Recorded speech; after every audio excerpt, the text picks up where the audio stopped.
केशव प्रसाद मौर्य की एकता यात्रा में भागीदारी। सरदार पटेल की 150वीं जयंती पर बिहार में एनडीए की ऐतिहासिक विजय का संदेश।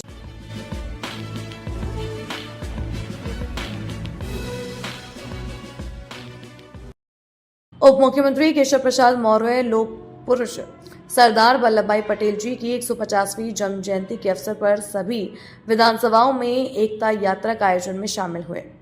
उन्होंने कहा, हम लोग बिहार में भारतीय जनता पार्टी का जो गठबंधन एनडीए है, ऐतिहासिक विजय कहां प्राप्त हुई है और बिहार की जनता ने देश को एक संदेश दिया है कि अब जंगल राज, गुंडा राज, कट्टा राज, पुष्टिकरण, जातिवाद, परिवारवाद की राजनीति का भविष्य अंत की ओर है। जो लोग झूठ के आधार पर प्रचार करने का काम करते हैं, जो राजनीति में शब्दों की मर्यादा का ध्यान नहीं रखते, उनको जैसे बिहार की जनता ने संदेश दिया है, वैसे देश की जनता अलग अलग राज्यों से संदेश देगी। धरती पर आज लौह पुरुष सरदार वल्लभ भाई पटेल जी की 150वीं जन्म जयंती के अवसर पर सभी विधानसभाओं में एकता यात्रा का आयोजन किया जा रहा है। उसमें हिस्सा लेने के लिए आया हूं, लेकिन जब आया हूं तो साथ में यह भी वंदे मातरम गीत के गान के रचना के 150 वर्ष पूरे होने पर भी उत्सव मनाया जा रहा है। भगवान बिरसा मुंडा जी की जन्म जयंती का समारोह भी मनाया जा रहा है। साथ में आत्मनिर्भर भारत को लेकर के भी हमारा कार्यक्रम चल रहा है, एक भारत श्रेष्ठ भारत को लेकर के भी चल रहा है। तो अभियानों के क्रम में आज झांसी आने का मौका मिला है और इसे मैं सौभाग्य समझता हूं, जहां कार्यकर्ताओं से मिलना होता है।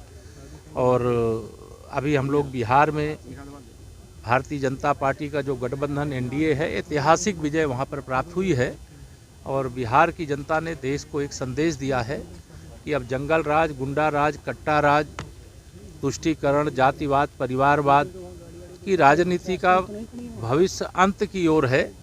और जो लोग झूठ के आधार पर दुष्प्रचार करने का काम करते हैं, जो राजनीति में शब्दों की मर्यादा का ध्यान नहीं रखते हैं, उनको जैसे बिहार की जनता ने संदेश दिया है, वैसे देश की जनता अलग अलग राज्यों में संदेश देगी। सर, अखिलेश जी कह रहे हैं कि अब बिहार तो जीत लिया है, भाजपा को यूपी में नहीं जीतने देंगे। श्री अखिलेश यादव जी के बूते की बात नहीं है। श्री राहुल गांधी जी के रास्ते पर वो चलने की बात कर रहे हैं। वह भी भाजपा को देश में जीतने से रोकना चाहते थे, लेकिन भाजपा को रोक नहीं पाए। मोदी जी को प्रधानमंत्री बनने से तीसरी बार नहीं रोक पाए। और बिहार हो, उत्तर प्रदेश हो या देश का कोई राज्य हो, लोकसभा चुनाव के बाद भी हम लोग हरियाणा जीते, हम लोग महाराष्ट्र जीते, हम लोग दिल्ली जीते, अभी बिहार भी जीते हैं। और आगे हम लोग केरल से लेकर के, तमिलनाडु से लेकर के, आसाम से लेकर के पश्चिम बंगाल भी जीतेंगे। अब गुंडागर्दी, बूथ कब्जा, बूथ लूट करके देश लूटना, बूथ लूट करके प्रदेश लूटना, ये माफियाओं के बल पर अब राजनीति नहीं चलेगी। देश जाग गया है। भाई साहब, जिस तरह से दिल्ली ब्लास्ट के जो यूपी से जुड़ रहे हैं, सहारनपुर है, कानपुर है। देखिए, देश का दुश्मन चाहे यूपी में छिपा होगा, चाहे देश के किसी राज्य में छिपा होगा, चाहे दुनिया के किसी कोने में छिपा होगा, सुरक्षा एजेंसियों पर, देश की सेना पर, देश की सरकार पर आप भरोसा रखें। आतंकवाद से मुक्त, नक्सलवाद से मुक्त, जातिवाद, उग्रवाद और तुष्टीकरण से मुक्त भारत बनने की ओर आगे बढ़ते हैं। हर इंस्टीट्यूशन उसमें आ रही है इस बार। ये चिंता की बात है कि जो पढ़े लिखे हैं उन लोगों ने यह रास्ता चुना है। और लेकिन अच्छा होता कि वो यह रास्ता चुनने की जगह जिसके लिए पढ़ाई की वो काम करते। लेकिन अगर आतंकवादी बनने की कोशिश कोई पढ़ लिख करके भी करेगा तो उसका भी वही हश्र होगा जो बाकी का हो रहा है। पार्टी तो साफ हो गई बिहार में, लेकिन लालू का परिवार भी बिखर गया पूरी तरह से। देखिए, परिवारवाद की राजनीति के अंत की ये शुरुआत है। और वो पहले उत्तर प्रदेश में भी एक तरह से ये श्री मुलायम सिंह यादव जी का भी परिवार बिखरा ही है, वहाँ लालू प्रसाद यादव जी का परिवार बिखर रहा है। और बाकी परिवारवादी राजनीति करने वालों के परिवार भी बिखरेंगे।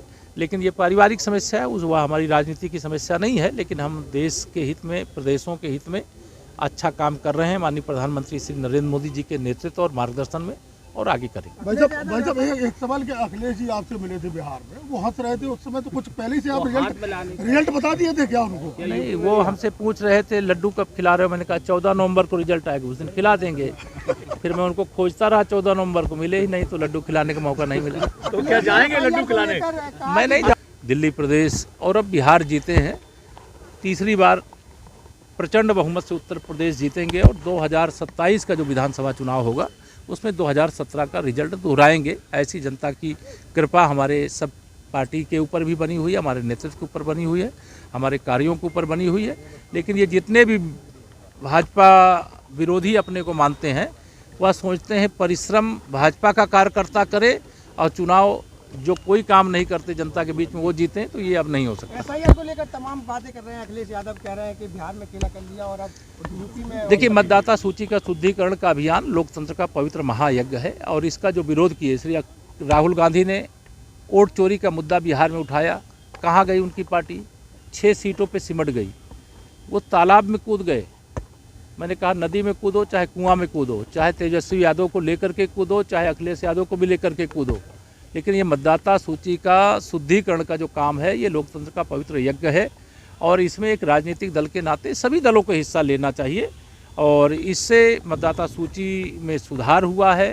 कोई मृतक मतदाता हो गया है तो उसका सूची में नाम नहीं होना चाहिए।